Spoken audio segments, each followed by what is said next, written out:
Hello, જય શ્રી કૃષ્ણ બધાને. તો આજે હું જઈ રહ્યો છું વર્લ્ડ હેરિટેજ સિટી અમદાવાદ ને એક્સપ્લોર કરવા માટે આપણી ધરોહર.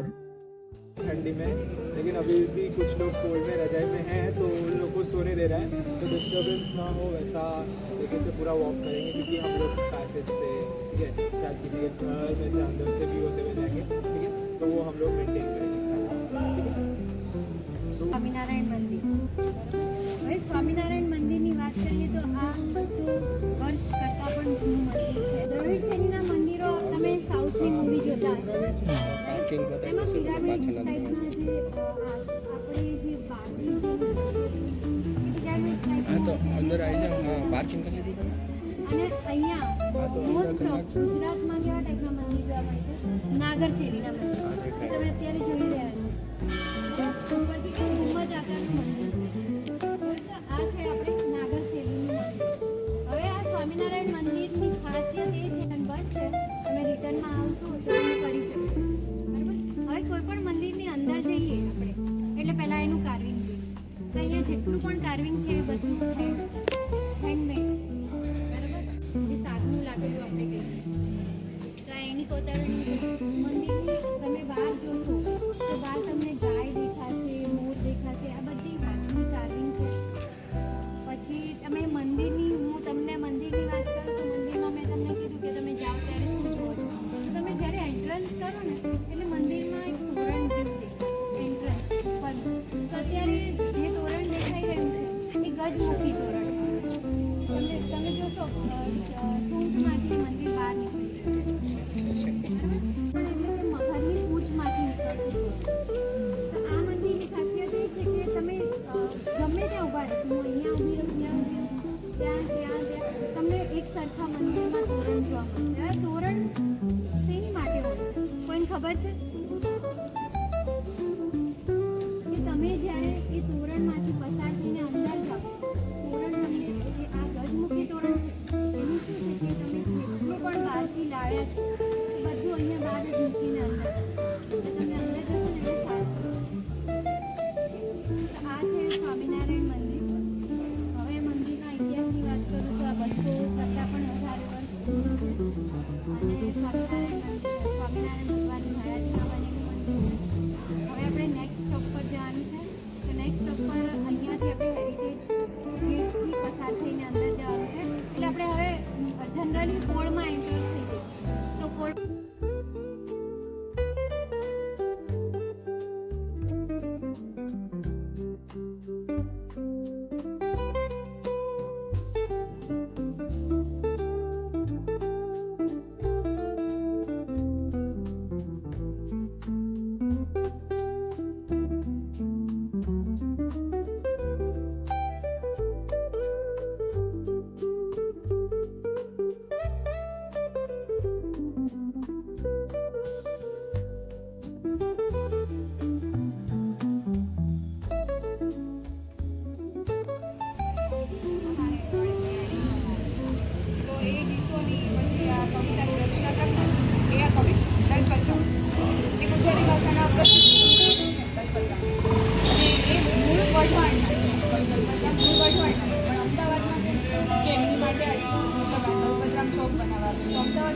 કારણ કે અહીંયા જે આપણે સ્વામિનારાયણ મંદિર સૌથી પહેલી સ્ટોપ જોયું ત્યાં એ સ્વામી પાસે સંસ્કૃત શીખવા આવેલા કવિદલપત્રમ, એટલે એમને સંસ્કૃતનો અભ્યાસ ત્યાંથી કરેલો અને પછી અહીંયા અમદાવાદમાં રહીને સાહિત્યનો ફેલાવો કરેલો. અને એમના નિબંધો ને એ બધું તમે વાંચો તો આપણને સચોટ માહિતી મળી રહી ગુજરાતી ભાષા વિશે સાહિત્ય.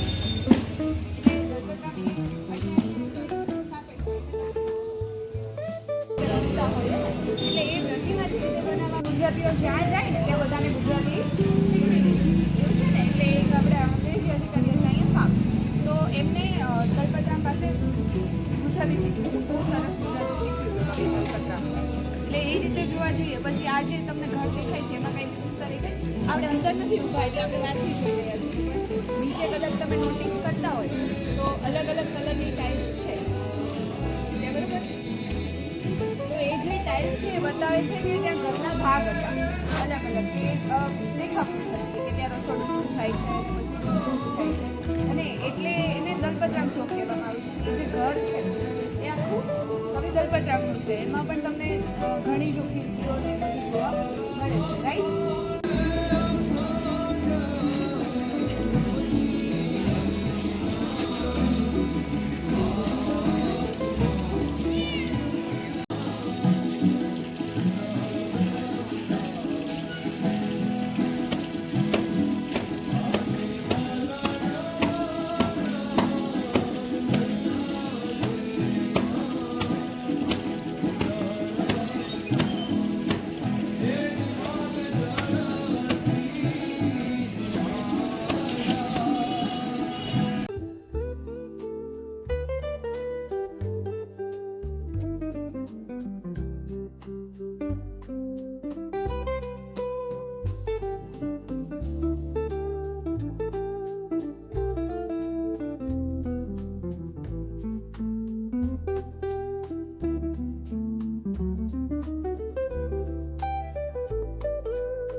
વ્યવસાય પરથી બોર્ડનું નામ પડેલું હોય છે, પછી માતાજીના નામ પરથી બોર્ડનું નામ પડેલું હોય. તો અમદાવાદમાં એવી 200 કરતાં પણ વધારે બોર્ડ આવેલી છે અને ફર્સ્ટ બોર્ડ કે અમદાવાદની તો એ માણેકચોકમાં છે, ગરબી બોર્ડ અને સૌથી મોટી બોર્ડ એમાં આવેલી એ પણ માણેકચોકમાં છે. અને અહીંયા ખારકવાની કોઈ છે અંદર ખાસ છે.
એડ્રેસ પર નામ વાંચીને આવે ને, અહીંયાથી એન્ટર થયા ત્યારે નામ વાંચ્યું. નામ વાંચ્યું હતું ઉપર ચિત્ર યસ ચિત્રકૂટ ધામ જ્યારે ભગવાન શ્રીરામ વનવાસ માટે જાય છે ત્યારે પેલું સ્ટેજ આવે છે એ છે ચિત્રકૂટ ધામ.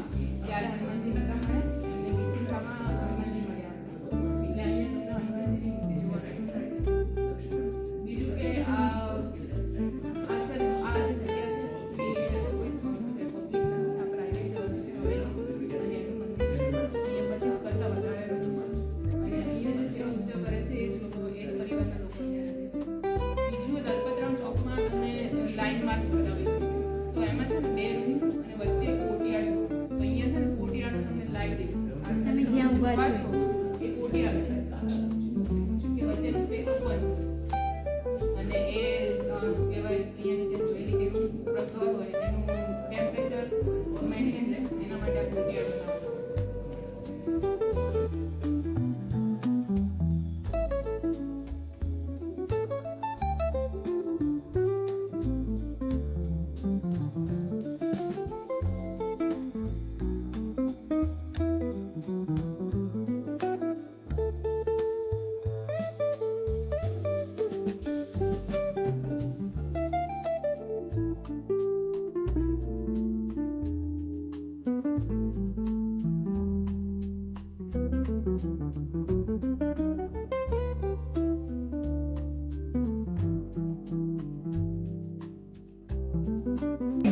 आउटलेट के लिए वो बनाया हुआ है इसलिए ऊपर पे आप देखोगे 2 साइड में 2 होल लेकिन अब इसको पानी है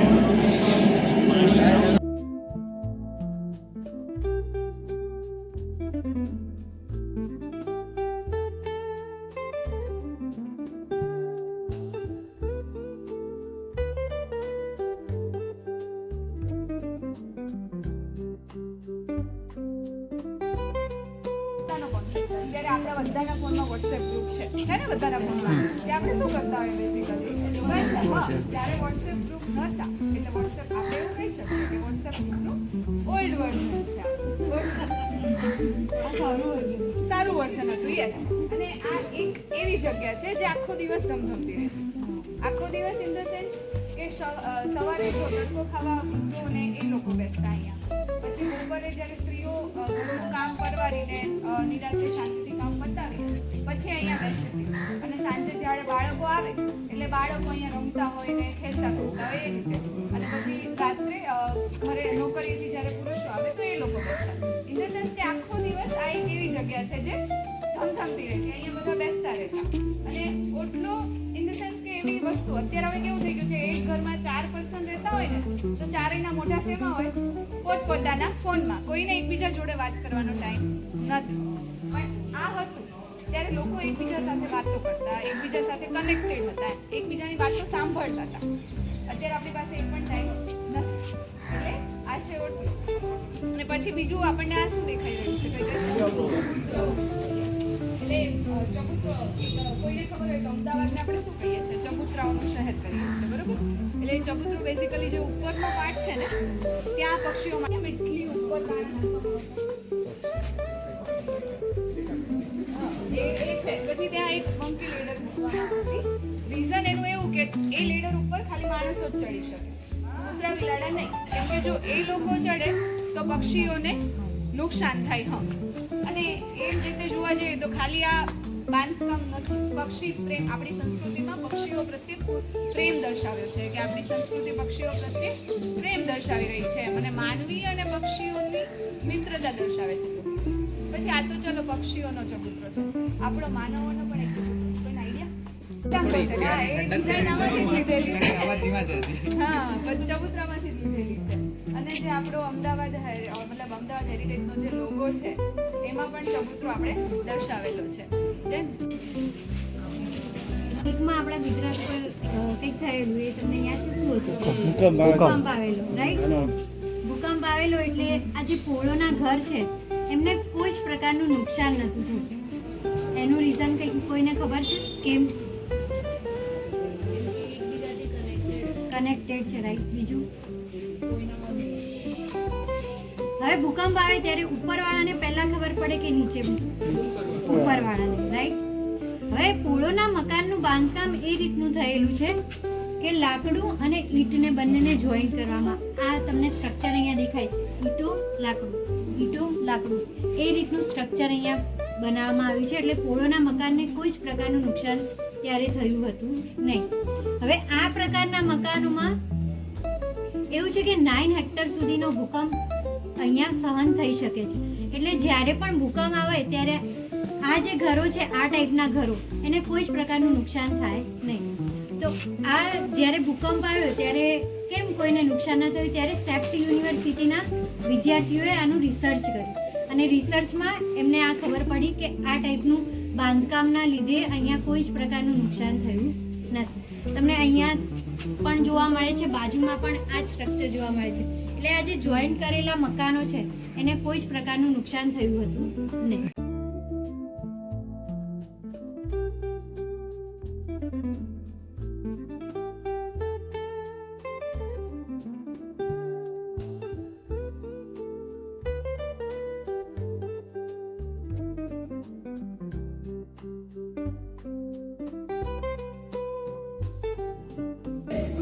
પહેલાના જમાનામાં જ્યારે બિઝનેસ માટે એક શહેરમાંથી બીજા શહેરે આપણે જતા, રાઈટ, અને ત્યાં પણ આપણે કોઈ પણ ગુજરાતી છે ક્યાંય પણ જાય તો એની છાપ છોડીને, રાઈટ.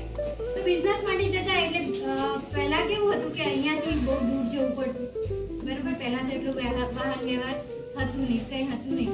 એટલે પહેલા જતા ત્યાં પોતાનું બિઝનેસની છાપ છોડીને આવતા. બિઝનેસ બહારના દેશના લોકો હોય કે ગમે તે હોય, આપણે બિઝનેસ માટે ફેમસ છીએ, રાઈટ.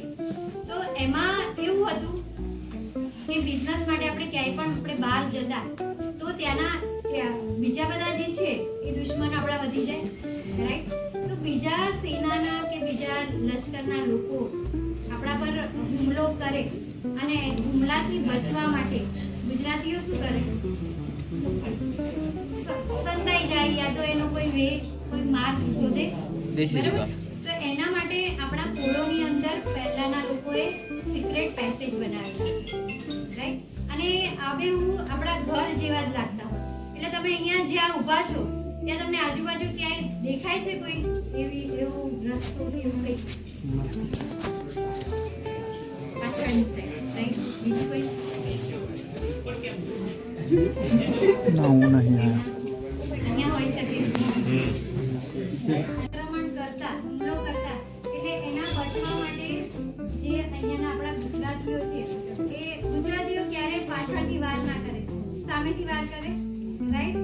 ક્યારે એમને સુરંગ કે એવું કંઈ નહીં બનાવ્યું હોય, કારણ સામે જ છે જે છે, બરાબર. એટલે એમને ઉપર જ અહીંયા સિક્રેટ પેસેજો બનાવેલા છે પોળની અંદર. એટલે એક પોળની અંદરથી તમે બીજા પોળમાં ડાયરેક્ટ કનેક્ટ કરી શકો, જઈ શકો. અને જે પણ હુમલાવાર છે એ બહારથી આવશે તો એને 10 થી 15 મિનિટ થશે બીજી પોળમાં, પણ જ્યારે એ જ વ્યક્તિને બીજી પોળમાં જવું હશે તો એ 2 સેકન્ડમાં પહોંચી જશે. તો અહીંયા એવી જ રીતે સિક્રેટ પેસેજ છે જે અત્યારે થોડું સ્ટ્રક્ચર એનું બદલાઈ ગયું છે, પણ કહું તો આ ઘર છે સપોઝ, તો આ ઘર જેવો જ દરવાજો કે એવી જ બારીઓ તમને આજુબાજુ જોવા મળશે. હવે અત્યારે જ્યાં ઊભા છો ત્યાં તમને મોસ્ટ ઓફ બધું એક જ જેવું લાગશે, રાઈટ.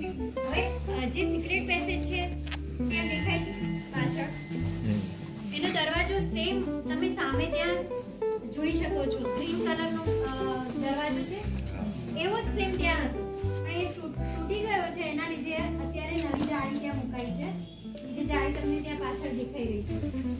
તો એ સિક્રેટ પેસેજમાંથી આપણે બહાર નીકળીશું ને તો આપણે બીજી પોળમાં પહોંચી જઈશું. ઓકે, આ છે સિક્રેટ પેસેજની કહાની.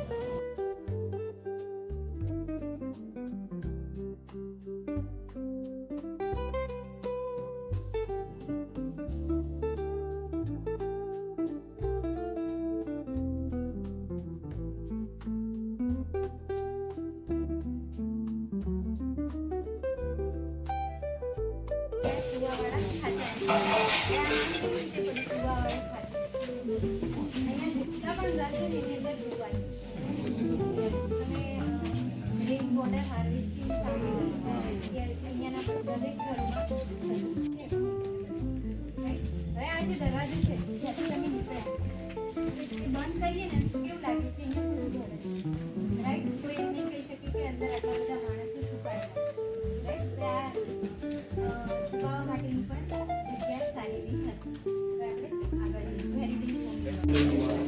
મારી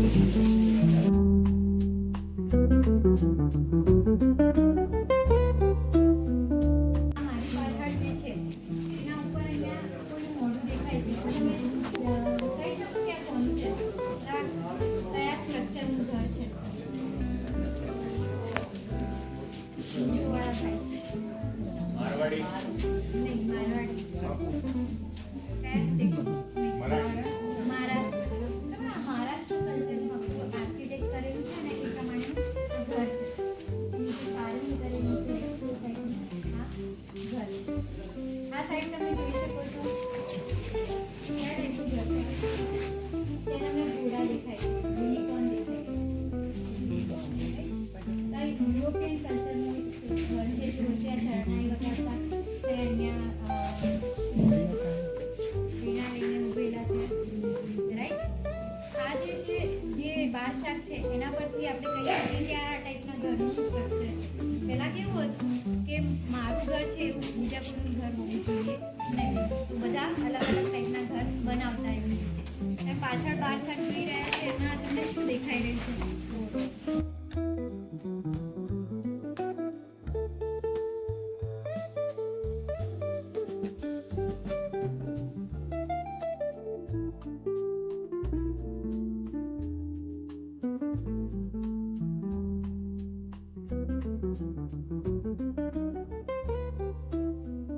દેખાઈ રહી છે.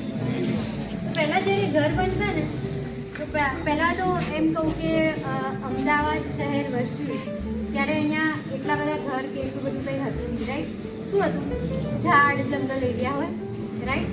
તો એના જે પક્ષીઓ રહેતા એ ઘર બન્યા પછી ક્યાં જાય એના વિચારથી જે આપણા પૂર્વજો હતા એમને આ વિચાર કર્યો કે ઘરના પાછળની દિવાલ ઉપર આવી રીતે ગોખ એક બ્રેકનો ડિસ્ટન્સ રાખીને ગોખ બનાવ્યા.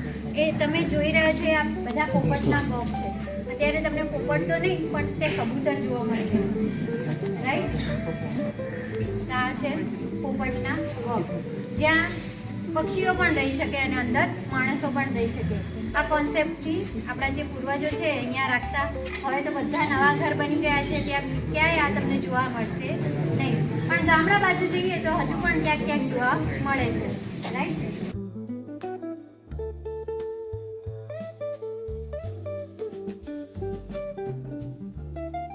તો અમદાવાદની એવા ઘણા બધી હવેલી છે જેને હોમસ્ટેમાં કન્વર્ટ કરવામાં આવેલી છે, બરાબર? તો આ એક હોમસ્ટે છે જ્યાં જે બહારથી મહેમાન આવે છે આપણા અમદાવાદ સિટીને જોવા માટે એ લોકો અહીં રહે છે, બરાબર? એનું રેન્ટ થોડું વધારે છે પણ તમારે પણ એનો એક્સપિરિયન્સ કરવો હોય તો તમે જઈ શકો છો, બરાબર? હવે આ હવેલીની આગળનું જે કોતરણી છે એમાં તમને કંઈક વિશેષ દેખાય છે?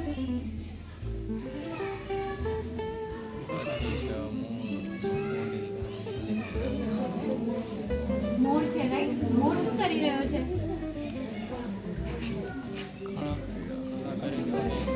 મોર પોતાને ને પોતાની ચાંચથી મારી રહ્યો છે. કાચ દેખાઈ રહ્યા છે રંગબેરંગી. એ વનસ્પતિના રંગમાંથી બનાવેલા કાચ છે. આટલા જૂના છે પણ એ કાચ જ્યારે સૂર્ય એની ઉપર પડે છે ત્યારે કાચનું પ્રકાશ જે છે એ રૂમની અંદર જાય. કાચના કલરને કંઈ જ નથી રહ્યું એટલે નેચરલ કલરમાંથી બનાવવામાં આવેલા કાચ છે, રાઈટ? અંદર ઘણા બધા રૂમ્સ છે. આ હવેલી તમને જોવામાં નાની લાગતી હશે, અંદર જશો એટલે મોટી છે, રાઈટ? આ ઘણા બધા સ્ટે અમદાવાદમાં છે. તમારે એનો લાઈવ એક્સપિરિયન્સ કરવો હોય તો તમે જઈ શકો છો, રહી શકો છો, રાઈટ?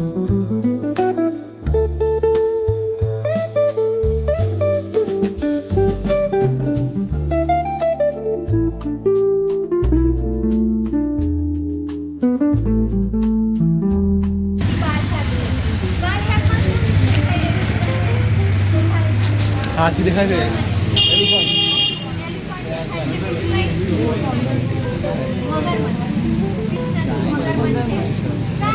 ચાઇના કોન્સેપ્ટ બરાબર. સશક્તિકરણ ઉદાહરણ આપીએ તો વર્કફોર્સ પ્રાણીનું નામ પહેલું આવે. આપણે હવે હોસ્પિટલ એ અમને બનાવી એશિયાની સૌથી મોટી હોસ્પિટલ.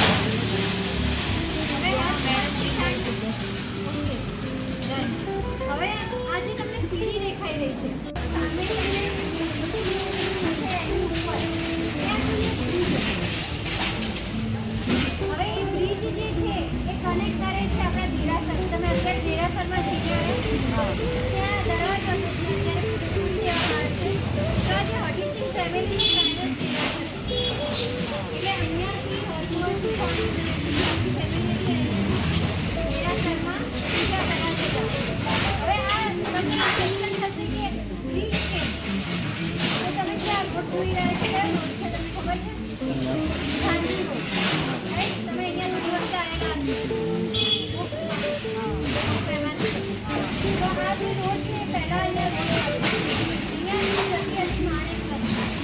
એનું ઉદ્ગમ સ્થાન હતું અસરવા. અસરવા તમે અસરવાનું લઈને અહીંયાથી લઈને એ સાબરમતી નદીમાં મળી જાય. એટલે અહીંયા માણેક નદી છે. એ કઈ હતી એટલે અહીંયા કોન્ટેક્ટનો પૂર્ણ હોય. બરાબર? ત્યારે એમની ફેમિલીને બહુ કરી રાઈટ? હવે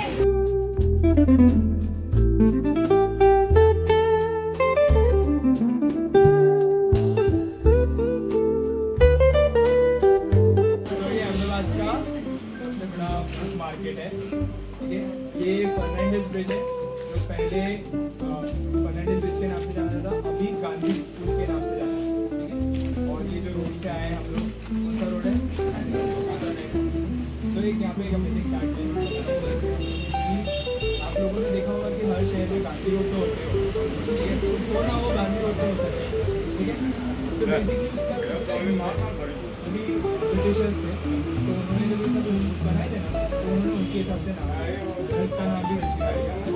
तो जब हमें इंडिपेंडेंस मिला उसके बाद इंडियन रेलवेज क्या जितने भी रोड उस स्टेशन को कनेक्ट करते हैं, ठीक है, हर सिटी उसका नाम चेंज करके गांधी रोड। आप कोई भी सिटी में जाओ तो जो भी रोड स्टेशन को कनेक्ट कर रहा होगा उसका नाम गांधी रोड होगा। तो ये एक अलग यूनिक चीज़ है जो आप लोगों ने आज जानी है। थैंक यू बोलो, थैंक यू।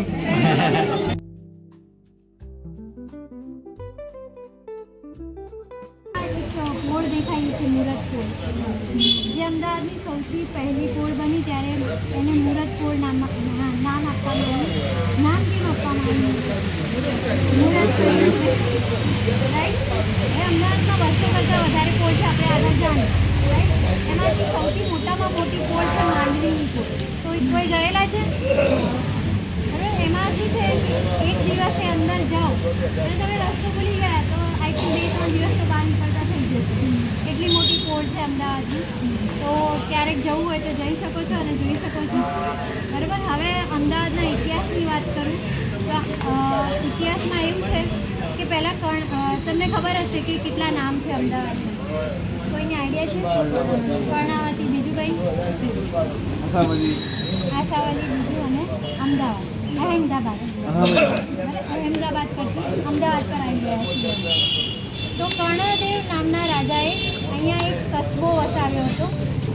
કસ્બો એટલે શહેર કરતાં નાનું અને ગામ કરતાં થોડું મોટું, એ ટાઈપનો કસ્બો વસાવ્યો અને એ જે નગરી હતી એને નામ આપ્યું કર્ણાવતી નગરી. બરાબર? પછી તમે અસરવા નામ સાંભળ્યું હશે. બરાબર? તો અસરવા લેક તમે જોયું હશે કે અસરવા એરિયા છે.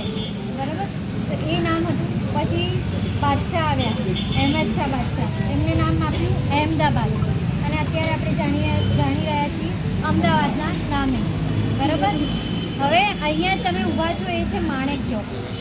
આપણે મેં આગળ માણેક બાબાની કહાની કીધી કે લાઈક માણેક નદી હતી અને એના કિનારે માણેક બાબા રહેતા હતા જે ચમત્કારી બાબા હતા. એટલે અહીંયા અહેમદ શાહ બાદશાહ જ્યારે કોટ વિસ્તાર બનાવી રહ્યા હતા, અમદાવાદની ફરતે કોટ વિસ્તાર બાંધતા હતા કે આપણે એક પ્રોટેક્શન મળે. બરાબર? જે પણ બહારના રાજાઓ આક્રમણ કરવા આવે તો એક પ્રોટેક્ટ માટે કોટ બાંધી રહ્યા હતા. તો એક કોટ અને માણેક બાબાની સ્ટોરી છે. એ સ્ટોરીમાં એવું છે કે જ્યારે અહેમદ શાહ બાદશાહ અહીંયા કોટ બંધાવતા અને સાંજે કોટ પડી જાય